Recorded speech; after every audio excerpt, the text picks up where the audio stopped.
Guys നമ്മൾ നമ്മുടെ jeep കഴുകാൻ കൊടുത്തതാ. കഴുകി കിട്ടിയപ്പോഴത്തേക്കും ഗൈസ് കഴുകി കിട്ടിയപ്പോഴത്തേക്കും മറ്റേ കോഡ് സീക്കിൽ ട്യൂൺ ചെയ്ത മാതിരിയായി.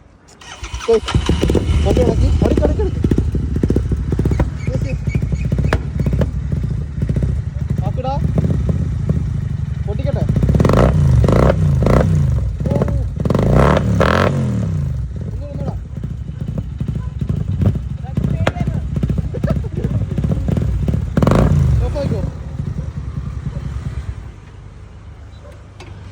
വണ്ടി കഴുകി കിട്ടിയപ്പോഴത്തേക്കും ഫുള്ള് ഫയർ വർക്സും എല്ലാം ഉണ്ട്. പോപ്പൻ ബാങ്ക്സും ഇല്ലാത്തൊന്നുമില്ല. പക്ഷെ ഒരു സൈലൻസറിന്ന് ഉള്ളു, രണ്ടിന്ന് ഉണ്ടാകുന്ന ടോപ്പായന അല്ലേ?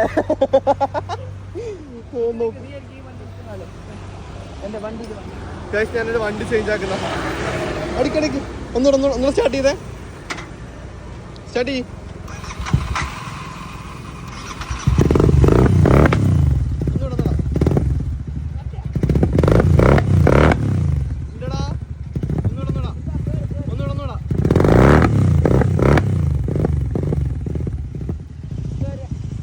എന്താവോന്നറിയില്ല, ഫുള്ള് പൊട്ടിത്തെറിക്കോന്നോ